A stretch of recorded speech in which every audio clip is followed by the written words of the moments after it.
পজিশনে পদ পজিশনে যারা বসে আছেন তাদের কি দায়িত্ব নাই?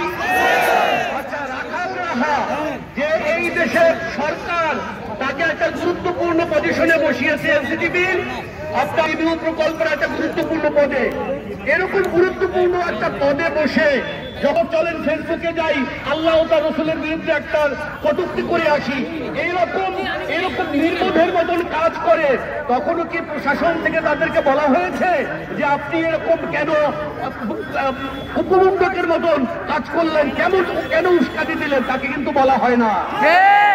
সকল দায়ভার তৌহিদি জনতার। তৌহিদি জনতাকে কোপ খেতে হবে।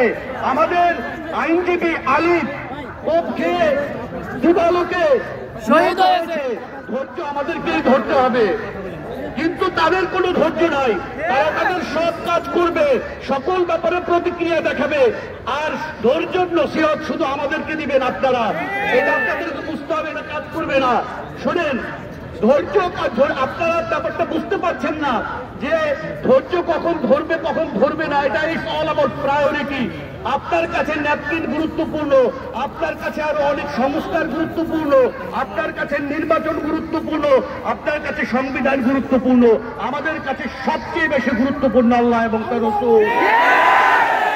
সুতরাং আপনি যদি এসব ব্যাপারে প্রতিক্রিয়া দেখাতে পারেন এবং দেখান, আমরা আমাদের প্রাণপ্রিয় নবী মুহাম্মদ সাল্লাল্লাহু আলাইহি ওয়াসাল্লাম এবং আল্লাহ রাব্বুল আলামিনের শানে যদি কটূক্তি করে, তাহলে আমরা আমাদের রক্ত দিয়ে প্রতিক্রিয়া দেখাতে পিছপা হব না।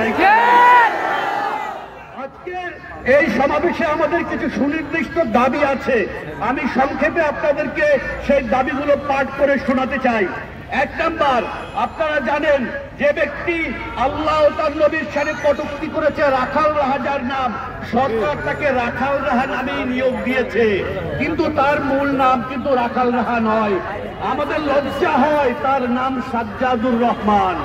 আমাদের প্রথম দাবি এই যে রাখাল রাহাকে দ্রুত গ্রেফতার করতে হবে, এবং সোহেল গালিব যে তার কবিতা প্রকাশ করেছে, দেখেন একটা ব্যাপার, সে কিন্তু এই কবিতাটা নতুন লেখে নাই, যে নতুন কবিতা লিখেছি তার মনে অনেক আকুতি এটা প্রকাশ করি, এই কবিতা কিন্তু তার পুরনো, কিন্তু সেই কবিতা এখন কেন পাবলিশ করলো ফেসবুকে? এর উদ্দেশ্য হলো আপনাদের উস্কানি দেওয়া। সরকার যদি মনে করে যে দেশকে স্থিতিশীল রাখবে, তাহলে প্রথম পর্যায়ে যারা উস্কানি দিল, তৌহিদি জনতাকে যারা উস্কানি দিল, তাদের শাস্তির ব্যবস্থা করতে হবে। ধর্মীয় অবমাননা, উস্কানিমূলক প্রচার রোধে বিশ্বব্যাপী বিদ্যমান আইন ও আন্তর্জাতিক দৃষ্টান্ত পর্যালোচনা করে বাংলাদেশের দৃঢ় ও কার্যকর দেশপ্রেমী আইন প্রণয়ন করতে হবে। ধর্ম অবমাননার সকল ধরনের অপরাধের জন্য দৃষ্টান্তমূলক শাস্তি নিশ্চিত করতে হবে।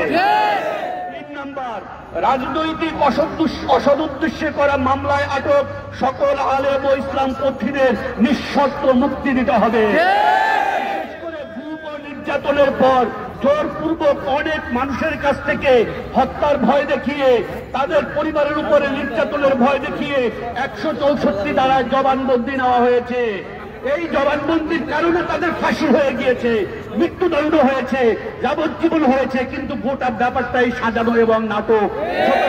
তাদের বিরুদ্ধে দায়ের করা মিথ্যা মামলাগুলো বাতিল করতে হবে এবং দ্রুত তাদের মুক্তি নিশ্চিত করতে হবে। র্যাব, ডিজিএফআই, সিটিটিসি সহ বিভিন্ন রাষ্ট্রীয় বাহিনী কর্তৃক সংগঠিত গুম, বিচারবহির্ভূত হত্যা এবং নির্যাতনের দায় স্বীকার করে সরকারকে আনুষ্ঠানিক শ্বেতপত্র প্রকাশ করতে হবে। সকল নথি জনসমক্ষে এবং রাষ্ট্রীয় বাহিনীগুলোকে ভিকটিমদের পরিবার ও পুরো জাতির কাছে আনুষ্ঠানিকভাবে ক্ষমা প্রার্থনা করতে হবে। মহিউদ্দিন ফারুকী সহ বিচার বহির্ভূত হত্যা ও রাষ্ট্রীয় নির্যাতনের সাথে জড়িত সকল কর্মকর্তাকে আন্তর্জাতিক মানবাধিকার আইন অনুযায়ী বিচারের আওতায় এনে সর্বোচ্চ শাস্তি নিশ্চিত করতে হবে। বাহিনীর নির্মম নির্যাতনের শিকার সকল বন্দী ও তাদের পরিবারকে সরকারি তহবিল থেকে যথাযথ পুনর্বাসন ও ক্ষতিপূরণ প্রদান করতে হবে। বন্দীদের স্বাভাবিক জীবনে ফিরিয়ে যাওয়ার নিশ্চয়তা সরকারকে দিতে হবে এবং ক্ষতিগ্রস্ত পরিবারগুলোর দীর্ঘমেয়াদী সহায়তা নিশ্চিত করতে হবে। এই দাবিগুলো আমরা সরকারের কাছে স্পষ্ট ভাষায় জানাচ্ছি এই দাবিগুলো এই দেশের শান্তি শৃঙ্খলা ও স্থিতিশীলতা রক্ষার জন্য অপরিহার্য। সরকার যদি চায় যে দেশের শান্তি শৃঙ্খলা ও স্থিতিশীলতা বজায় থাকবে, তাহলে এই দেশের 90% বেশির মানুষ মুসলমান, তাদের আবেগ অনুভূতি ও ধর্মীয় বিশ্বাসের প্রতি শ্রদ্ধা জ্ঞাপন করতে হবে। দাবিগুলো রেখে সরকারের প্রতি উদাত্ত আহ্বান রেখে আমি আমার বক্তব্য এখানে শেষ করছি। আসসালামু আলাইকুম ওয়া রাহমাতুল্লাহি ওয়া বারাকাতুহু।